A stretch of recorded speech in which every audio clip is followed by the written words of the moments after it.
The ACC lawsuits are always in the news, so we're back on the big mountain to give you a detailed perspective. Hey, good to have you here on the mountain again. I am JY. This is my good friend Steve. Steve, we have a very special guest here, Mr. David McKenzie. He has been following these lawsuits from the very beginning. I know he does a lot on Twitter. X, I guess, is the correct name of it now. So I want to turn it right over to him, have him introduce himself. He certainly can do it better than I could. So David, why don't you just tell our viewers a little bit about yourself, and then we'll get into some questions here. Sure. Again, I'm David McKenzie. I'm an attorney in North Carolina in the Raleigh-Durham, Chapel Hill area. I practice intellectual property law. I have been following this case on Twitter as and other forums through local media and the like. And so I'm glad to be here today and to answer any questions you may have. Yeah, we're really happy to have you here. I know we've been following these cases, I guess, at least the beginnings of it with FSU from the very beginning. Just so everyone knows, if you're new to our channel, Steve and I are not lawyers. We don't claim to be lawyers. So we like to try and bring people on that can help educate both us and our viewers a little bit with some of this. So David, we'll hop right into this. You mentioned you're an intellectual property lawyer, and that's where I'd like to start. So can you tell us, high level, kind of what is that? What does that mean? And then just help us understand how that relates to these cases here. What is the intellectual property that we're talking about in the ACC versus FSU and Clemson cases here? Well, in this case, it's going to be copyrights. There's four principal areas of intellectual property law. One would be copyright, another would be trademarks, a third would be patents, and then the fourth would be trade secrets. And then there's some sort of related rights to that in the intersection of the First Amendment and copyright, for example, media rights, which may involve open meetings and public records requests and those kind of things. Antitrust can also sort of blend into intellectual property, but that's the four typical areas that people associate with intellectual property. In this matter, with the Florida State and Clemson disputes, it's fundamentally going to be a question when people use the word media rights, what they're really talking about are copyrights. And there is, under the Copyright Act, 17 USC 106, six or seven enumerated rights that you have under the copyright, and one of it is public performance, which is what we're doing right now, quite frankly. This is a copyright. And when Florida State or Clemson take their fields in Clemson or Tallahassee, they are doing a public performance under the Copyright Act. And so specifically to this dispute, copyright is going to be the sort of the center of the intellectual property at issue. And with that, I see a lot of give and take or talk regarding the copyrights, the media rights of these schools. And I think a lot of people get confused that they're only talking about the media rights that have already occurred. So the games that have already happened, those are the media rights we're talking about. But I also saw, I think, a decent analogy, and please correct me if I'm wrong with this analogy, but it's almost like a music contract with a band or a singer where they sign to a record company where they're going to, create 3 records. And so that record company has the rights to those 3 records whenever they're created. And I believe would be equivalent to what we're talking about here in terms of the media rights are tied to the future, not just the past games, but the future games for whatever they've agreed to here. Is my understanding there basically correct, or is there something you can help me with? Yeah, I would disagree with that description. I think I've heard that suggested before, and that's certainly, I think, one of the routes that Clemson is taking. Okay. Essentially, the only thing that matters here from an intellectual property perspective is what has occurred in the past and not necessarily what will be performed in the future. Right. That's just simply not how IP licensing works, including copyrights. I do give in one of my examples in one of my articles, in which you can find on LinkedIn, X, local newspapers here in the Triangle, that, it's more like, buying 2 tickets to Taylor Swift concerts, one for this year, one for next, at the same venue, and where she's promised to play at both. And prior to playing for next year's event, she jacks the price up and doesn't really do so for any benefit to you, and ask for some more money, because in this instance, this is really true for both Clemson and Florida State, the price or tickets for Beyonce went up. And so that's a justification for her to increase the performance rights on you after she's already taken your money. So the idea that, media rights or copyrights or the licensure of that can only go looking in the rearview mirror is just a flawed premise. It absolutely can be looking ahead. You know, I like to think of it like, I don't know if you guys followed the comedian Dave Chappelle, but when there was a time where Dave Chappelle, you know, just said to the Dave Chappelle show, "Screw this, I'm going to go leave." Yes. Literally left the show. And at that time, he had a decision to make about whether he was going to perform the show or just wasn't. And if he chose to perform the show, then obviously Comedy Central would have maintained the rights to that. And in the same way, I think that you're looking at that here, looking forward with Clemson and Florida State. Now, just because the ACC would hold on to those media rights on a forward-going basis. So if Clemson decided to go to the SEC and go Tigers, I'm from Clemson, was born and raised in Clemson, South Carolina. So I'm a huge Clemson fan, despite my Duke alumnus status. Sure.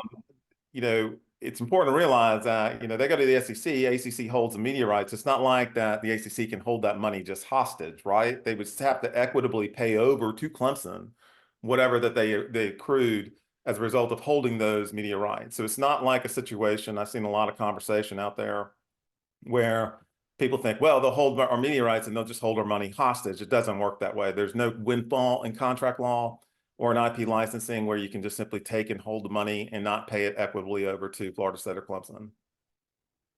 Okay, I like that Dave Chappelle analogy. That was a good one. So I'll parlay that into my next question. Then we'll get to, I know, one of Steve's questions here. Can you speak to intellectual property law?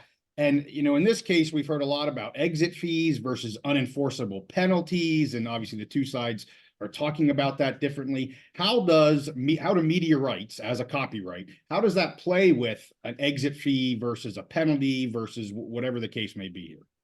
Well, if you're going to listen to Florida State, they're going to say it's all the same. You know, pledge media rights is also an exit fee, and they are pretty clever in their this is that they, instead of looking at the separate contractual elements, that being the media rights, the broadcast fee, and then a true exit fee. Those are three separate contractual elements, and the way that they achieved their $572 million number, which is a staggering number. And I should correct myself because they've done that in Florida, but recently in Charlotte, they put the number at $700 million. Right. I think it actually could be higher than that for reasons I won't get into. But they're cobbling together those media rights with the broadcast fees and a true exit fee. That's really not accurate because for the reasons I really just explained, it's not like the ACC could hold on to whatever the value of those media rights are. I think it's pegged at about $400 and some million. It's not like the ACC could hold on to that and not pay that over to Florida State should it continue to hold its media rights. Now, the exit fee, I think, is valued at $130 million right now. I would think that that's a pittance considering the value of what's going. You usually look at, you know, 3 years forward, you know, and that makes sense in this $40 million a year from the ACC is generally what I understand they're getting. Multiply that by 3, we're within a closed zone of an actual value of the exit fee. So I think that you got to look at those separately. The media rights are the copyrights at issue, and the exit fee is just a raw exit fee. Now, it is true that in contract law, you cannot have what's considered liquidated damages that are a penalty. And those are situations where you have damage calculations under the contract that don't have any real bearing or correlation to the actual damages received. And as I think I just explained, this is getting pretty close. Yeah, for sure. And I'm glad you brought that up because it takes me back. We've done several episodes, oh my goodness, probably 4 months ago, 5 months ago, where we specifically looked at the grant of rights.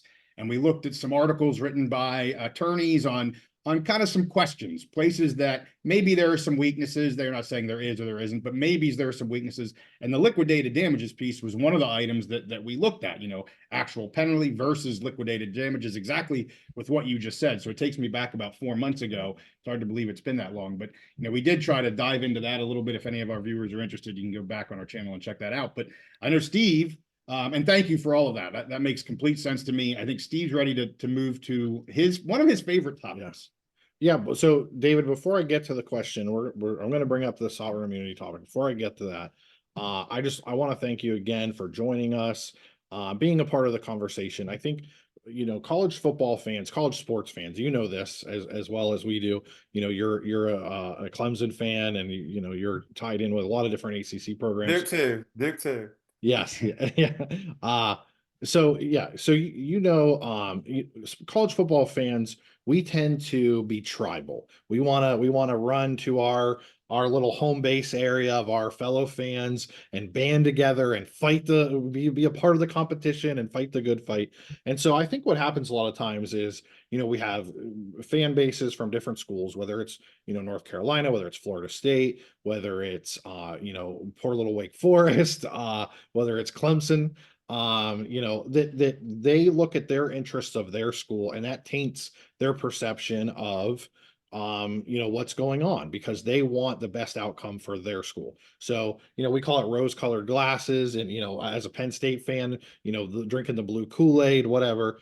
So I appreciate you coming on here. We have a lot of fans who just want to look at the perspective of, let's say, especially Florida State. I'll say that's we have a lot of Florida State fans. They look at it from a certain way, and they want to hear that perspective. But I think it's important to hear all kinds of different perspectives. So I appreciate you being on here. And just with all of your ties to all these different ACC programs, you are invested in this. You've lived your whole life within the ACC culture. And so we just appreciate your perspective. So now that I've thanked you like 3 times there. Yeah, thanks. That was awfully nice. And you're absolutely right. This is a topic that is really, I get the frustration that's coming out of Tallahassee. I get the frustration that is apparently coming out of Chapel Hill, and I get the frustration that's coming out of my hometown of Clemson, South Carolina. There's a lot of money at stake.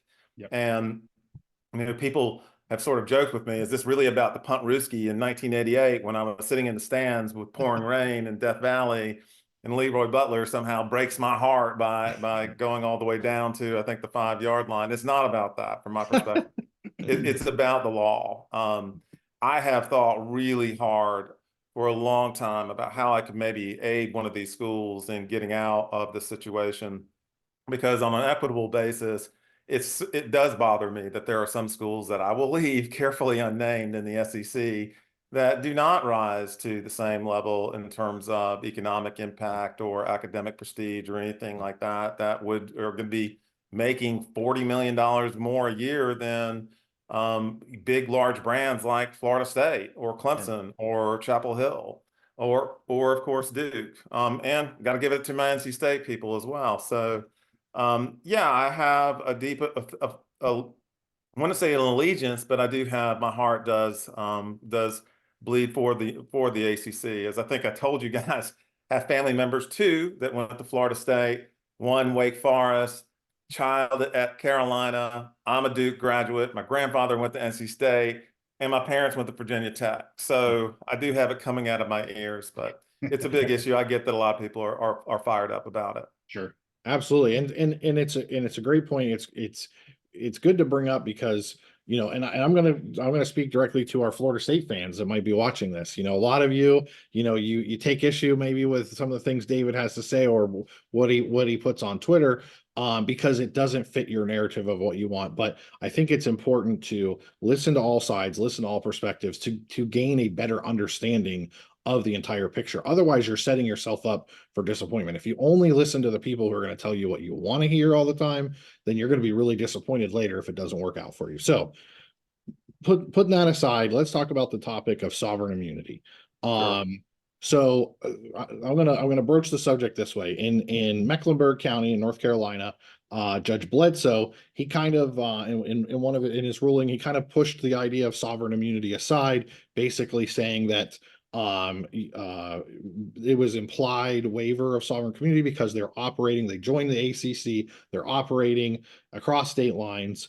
Whereas what we've seen in Leon County in Florida, Judge Cooper has basically maybe left the door open more on this, topic of sovereign immunity, and he's talked about express waiver instead of implied waiver.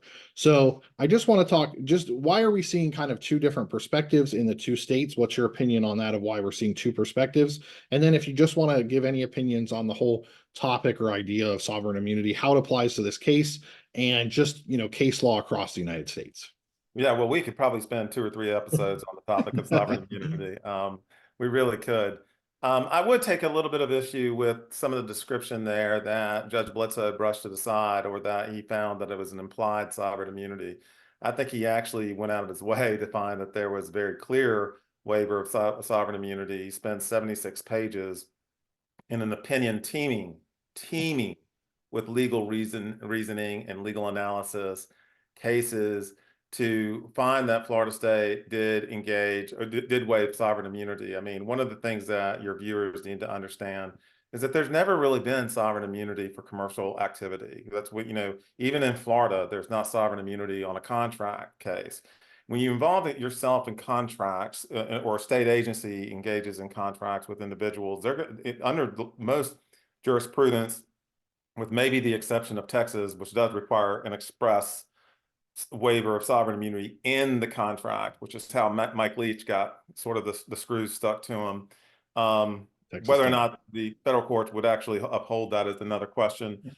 But when you have situations, you have an entity that is participating in commercial activities in a foreign jurisdiction, then that's always going to be considered a waiver of sovereign immunity. Alabama has a different take on that. But Judge Bledsoe, I mean, look, the North Carolina Supreme Court made it pretty easy for him in a case called Farmer versus Troy University.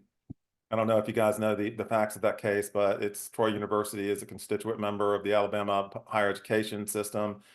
That it went into Fayetteville and opened up some kind of office for the sole purpose of trying to get more revenue and participate commercially in Cumberland County, which is where Fayetteville is and happens to be where Fort Bragg is. It's Fort Liberty today, obviously. But where Fort Liberty is today, getting as many enrollees as they possibly could have into their program. They had an office set up, they had employees. It was a commercial venture. And under that under that participation in making money and commercially, they waived sovereign immunity. I can't count how many times Florida State has come to this state, to the state of North Carolina, to participate in commercial activities. I'm sure it takes applicants from North Carolina and matriculates those applicants. And it's participated in numerous commercial activities by way of the ACC. So I think that Judge Bledsoe actually hit that topic dead on. He did not shy away from it, and he had directly addressed it. Now, what's going on in Florida with the whole sovereign immunity is sort of sovereign immunity that's like on its head. And I have to tell, and I'm sorry, Seminoles, the argument stinks to high heaven, and you should be pissed off about it, because what they're essentially saying is the grant of rights agreement is a takings from the state sovereign. Yes. And that is almost a nonsensical argument. It's basically the Fifth Amendment in reverse, where you have basically the ACC exercising some kind of theoretical eminent domain powers on the state sovereign down there in Florida. I think that's destined to fail. In Florida, whether it does before Judge Cooper or at the Florida appellate courts, I don't know. But it certainly should fail. It's no secret, based on some of the posts, I'm not a fan of sovereign immunity. I think it's an anachronistic, almost cruel doctrine that still exists from time of the King of England, when the king could do no wrong. And I don't think people realize how sweeping the powers of sovereign immunity is. Like, for example, here in North Carolina, and there is a difference between what you're talking about, sovereign immunity sort of as a general concept of being able to sue the state, and then what happens in federal court, where, bringing a case against a sovereign in federal court. I won't get into that. That gets really complicated. But under immunity doctrines, if somebody in my neighborhood here in Raleigh were to walk out on the street, and then the Wake County sheriff ran him over, disfigured him, whatever, had damages going through the roof, unless the sheriff department has waived sovereign immunity, you're not really entitled to get anything. And what the sheriff department has done, at least in North Carolina, is waive sovereign immunity up to $25,000. So it doesn't matter how much damages you have, whether or not you're going to be need medical assistance for the rest of your life. $25,000 is all you get. So it is an anachronistic thing. I think it's unfair, and not a fan. So, to be frank and honest with you. Do you have a follow-up Yeah. question? Mhm. Okay, so one quick follow-up question, because David, I follow you we both follow you religiously on Twitter, X. Anybody who's interested in this case whatsoever, whether an ACC person, a Florida State, whatever camp you fall into, should be following David on Twitter. Again, just to even if he's putting out information that you don't agree with, or putting out opinions you don't agree with, should be following him, because he's just a great source, great knowledge.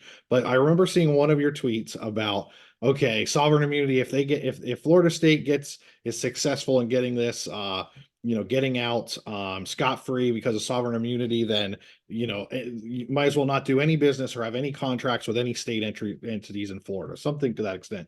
So Yeah. is there, JY and I have talked about this many times.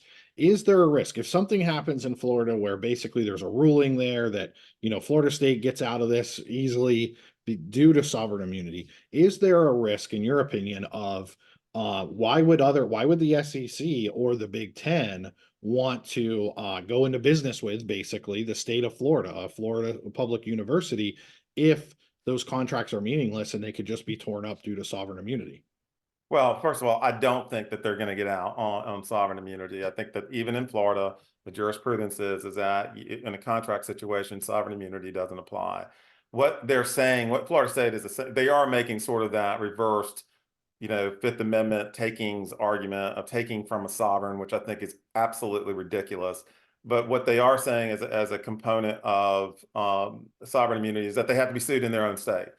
That they can only be subject to being sued in Florida courts. And that's part of their argument with sovereign immunity. I'm telling you, this stuff can get super deep. So for those who aren't going to start flaring me up on Twitter, you got to realize this is a really deep subject matter. Yeah. So that's part of the component that Florida State is arguing, is that, look, if they're going to come after us, they just got to come after us on our own turf, because we are sovereign. And despite the waiver analysis that I just provided on a commercial basis. I hope that answered part of your question. Yeah, I think so. Yeah, that's interesting. And I've kind of heard that as the reasoning too, is you gotta come here if you want to have a lawsuit against us or whatnot. But And the problem with just, that, I would add, is that when you come there, they're just going to argue sovereign immunity all over again. So, but back to your point, why would anybody enter a contract with any Florida entity if it can be undone on sovereign immunity grounds? If there's anything that this has shown, is that Florida State is one of the most unreliable contract partners you're going to find. And so it really does beg the question, why would the Big Ten or SEC go into a deal with them when, based on the change in market conditions, they can then undo the deal and then, as an added layer of defense, say sovereign immunity applies? Yeah, and I brought that up several times, where it's, if they get out based on that, and I've heard everything you said, David, but if for some reason they do under some who knows what, but it's a short-term win for them, but it's a massive long-term loss for them. And I've said that many a time, and people call me ACC homers and everything, but I don't the long game there seems dramatically worse for them than what they're trying to get with the short game. But that's just my thought. I think there's definitely some risk, and I think and I know you're going to get to a question about I think David touched on mediation. You're going to get to a question based on a settlement, and I think that's a very good reason. If you are a Florida State proponent and you're hoping for them to get out of the ACC at the least penalty as possible, I think you'd much rather see this come as form of a settlement, because then that puts them, it's a cleaner break that could put them in a better position if they're trying to go to the SEC or the Big Ten. So I think we hit the two biggest pieces first here. Just two quick ones, I think, to wrap it up. At least I think they're going to be quick. If you still have a few minutes with us here, David. Sure, absolutely. I saw you say something about the statute of limitations, and I know that was in the original filing for the ACC in Leon County. And I think it was just recently you kind of brought this back up. Can you speak quickly to just that statute of limitations in Leon County, how you think that could be a bigger issue down there as we actually, if we ever get to a hearing, how that actually might play out? Well, yeah, I mean, things are moving along pretty slowly down in Leon County and in Tallahassee. I think I've sat through 11 or 12 hours of hearings on that, and I think we have a 2-page order at present. Or no, it was about 8 pages. So now I think about it. That took several weeks to come out. We just got the order on the dismissal and leave That- to refile the complaint. I think that came out late last week. Mhm. So things are moving along more slowly down there for reasons that I really don't understand. But you know, conversely, here in North Carolina, Florida State's appeal is already, you know, about any day now. I don't know what day it is, but any day now will be docketed at the North Carolina Supreme Court. But yeah, the reason why the statute of limitations has not come up in Florida is and has not been a subject of discussion. Even though I think Judge Cooper could sua sponte, you know, raise this issue and consider it, is that sovereign immunity, or pardon me, that damn issue, sovereign immunity. Statute of limitations is what's considered a quote unquote affirmative defense, and affirmative defense have got to be raised defensively. And there in Florida, they are just still at the motions to dismiss that stage, though I think it is highly relevant for Judge Cooper to consider for reasons that I won't speculate. He hasn't done so. So it's not as much of an issue down there because it hasn't been raised by the ACC. I would note that in Florida, in Charlotte, the Florida State has correctly pointed out that that the ACC has asserted the statute of limitations as sort of an offensive claim, you know, as in sort of seeking declaratory judgment. They've made a correct issue out of that, and the answer is that I don't know. I mean, can you in a contract situation where there's a dispute assert as a matter of declaratory judgment an affirmative defense? I've never done it. I don't know if that means you can't do it. But Florida State has dinged the ACC on that. I sure would if I was Florida State on that point. So that's the reasons it hasn't come up as much in short, but it should. I mean, as I've said in some of my writings, you know, I believe the Grant of Rights Agreement was first signed in 2013, and then it was amended in 2016. There's no question that this agreement will be interpreted under North Carolina law, and that, you know, the statute of limitations is 3 years. And I'm sorry, Seminoles and Tigers, you know, that ship has generally sailed. Expect them to argue like a continuing breach theory or continuing whatever. I don't think that's likely to fly. But just as problematic for Clemson and Florida State, you know, putting statute of limitations to the side, which it does apply, you know, it's 2024, y'all, okay? Right. 2024. Is that you sat back now for 11 years and taken hundreds of millions of dollars under this deal. So, and stayed silent on it until in the most charitable scenario in December 2023, raising an issue then. And equitable doctrines will operate to bar your claim apart from sovereign immunity. Pardon me, there we go again, apart from statute of limitations. So a mixture of those things, but it's definitely going to be an issue.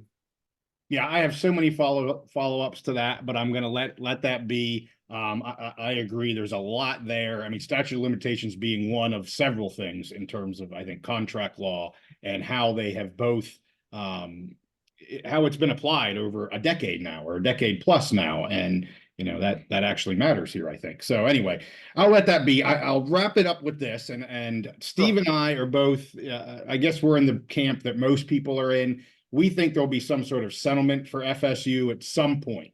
I'll give my opinion. We'll ask you for yours. If you're willing to give it, great. If not, we totally understand. And I didn't prep you with this one either. So to me, it doesn't appear right now that we're close to a settlement at all. I mean, both sides have very much dug in, and obviously that can change, but it just seems like we're so far apart. And I'm going to speak for this with FSU and the ACC. I'll leave Clemson to the side for a moment. Clemson, yes. We're working on we're Yankees. We're working on it. Has a P in it. Clemson. We struggle. We've been caught out many a time. So the Tigers, I'll say that. I think I could say Tigers better. But so anyway, I want to throw it to you. Do you have a crystal ball? Are you feeling the same way on potentially a settlement, it being the most attractive out at this point with where we're at? And if so, do you have any idea how close that might be?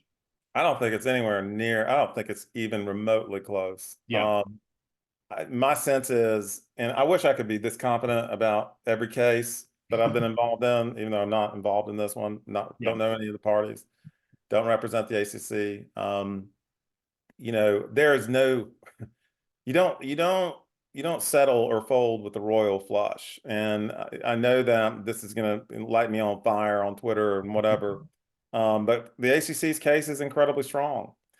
And, you know, I kind of wish it were not. I think that these sums of money that are going to schools and other conferences is garishly unequal. Yep. So what's their incentive to settle? Especially early on, and, you know, as I've said in some of my writings, you know, when you have a solvent defendant, and you have a good case, you definitely don't settle early.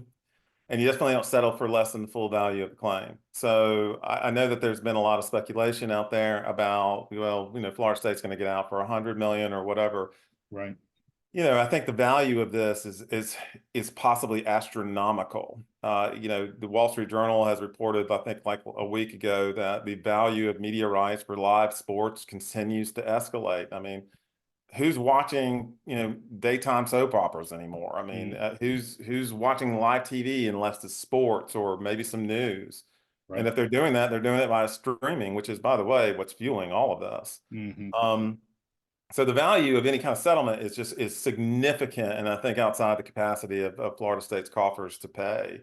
Okay. And then I think you also have to consider what other schools that are driving forces in this dispute, like, you know, some of the smaller schools. You know, I can go Deacons. I'm a big fan of the Demon Deacons. My younger child's going to be probably applying there. You know, you know, those interests are probably driving a situation of there will be no settlement. So, or if it's going to be a settlement, it's going to be at a value that is absolutely significant, considering what the media rights are worth these days. And like, but I don't see that happening anytime soon at all. Yeah. Okay. Well, I appreciate your opinion on that. Yeah. So David, I have one bonus question. Okay. Sure. If you don't have time for it, or you don't want to take it, you could just take a pass once you hear it. Sure. So when we had Doug Rohan on a couple of weeks back, and I asked him this question, and so I want to give you the same question. Especially your background, you talked about you practice more in federal court than state court. Would you say that's accurate? Very. Okay, so do you see any avenues, any reasonable avenues where this case could end up in federal court as a federal matter, maybe between the states, or do you definitely see this basically just staying a state matter? And I think you mentioned earlier you thought that it would be a North Carolina matter. Is there any avenue, a reasonable avenue, where this could end up in federal court? Well, when I first started opining on this, I would have said absolutely not. No, this is not going to end up in federal court. And I still think it's extremely unlikely. There's at present, there's not what's called diversity jurisdiction, which I won't get into. And there's also at present, neither party has alleged a federal question. So there's not really an avenue, at least with the principal dispute, to go to federal court at this time. Now, as I've written and as you can read on some of my tweets, there is a possibility, even though it just seems so remote, that if you get a situation of competing judgments, you may have a federal issue under what's called the full faith and credit clause, the full faith and credit clause of the United States Constitution. And generally how this works is that once a judge gets to judgment, appellates, everything's over, the appeals, everything, we have a judgment on the merits of the case, then what should happen is that the other state just needs to stop the proceedings and recognize that judgment. So it is kind of an unfortunate situation of erase the judgment. And I really do not like the optics of this. It's unfortunate because, you know, most judges are fair. Most judges are trying to do the right thing and get to what we call justice in the law. And I unfortunately think that a lot of your viewers are probably thinking, well, we got to do this in Florida because we'll get a better ruling, or that Judge Bledsoe in Charlotte he's a Tar Heel and, you know, just really wants to do a solid for the Blue Devils and Tar Heels and the like. And that's really not how judges operate now. And Yeah, so it could, under that one unlikely scenario, possibly end up in federal court. Speculation about it reaching the United States Supremes, I think it's absolutely speculation. That would be, the Supremes would be loath to take a case like this, Yeah. of disputes between the states. It's not, I know this may sound crazy, but we're all sports fans, but this does not rise to the level of national importance Mhm. and should not be taking up the time of the United States Supreme Court. And hopefully we won't get to that place where we're going to federal court. I still think it's going to be extremely unlikely we get there. Now, I will say that mandamus action by the Florida AG may land somebody in federal court, because I think that that is something that should be concerning to Floridians, because it is bypassing due process. And it is not something that is about preventing governmental dereliction. It is not something to be used against a private entity, which is what it's doing now. So that may actually, that's a sort of collateral issue that may actually end up in federal court on due process grounds. But you know, otherwise, my opinion is we're very far away from that.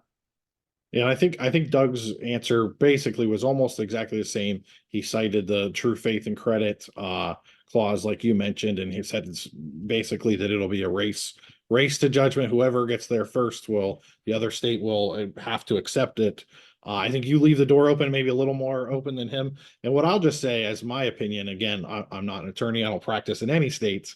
But I think I've always said the wild card in this, the state of Florida. I mean, we have that meme, the Florida man, meme on the internet.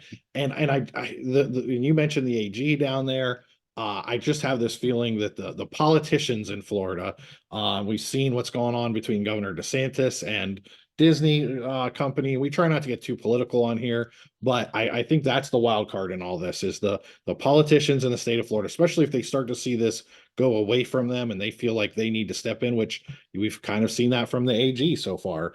So I think that'll be interesting to see kind of how that plays out and if they create any issues, or what if we get a judgment in North Carolina and Governor DeSantis has a press conference and says we don't agree with that and we're not enforcing that in the state of Florida. What do we get? What happens then? It's concerning. I think the odds of that are really low. Of course, I wouldn't have ever foreseen the Florida AG issuing a writ of mandamus against a private entity. Again, that's to prevent governmental dereliction. It's not at all intended. That's a truncated proceeding where there's not any discovery. You just get to it. Very troubling what's going on with that. I appreciate you bringing that up. That wasn't going to be something we talked about, but we did do an episode on that and kind of said the same thing. It doesn't seem like it fits here, but you can, again, speak to that much more eloquently, and you did there, and I appreciate you bringing that up. So, hey, we spent much more time than we thought we were going to with you, David. We really appreciate it. We hit some big topics. I appreciate you giving us some other things to think about. Again, as Steve always says, just keep the discussion going. I feel like that's what we're trying to do here on the Big Mountain. We will make sure we put all of David's info in the description below, so his X information and all that kind of stuff. And yeah, so with that, we want to thank you again, David. Really appreciate it. Make sure you give this one a like, subscribe if you like our content. See you guys next time on the Big Mountain. Thanks, David. Really appreciate it. We really do. Thanks, guys.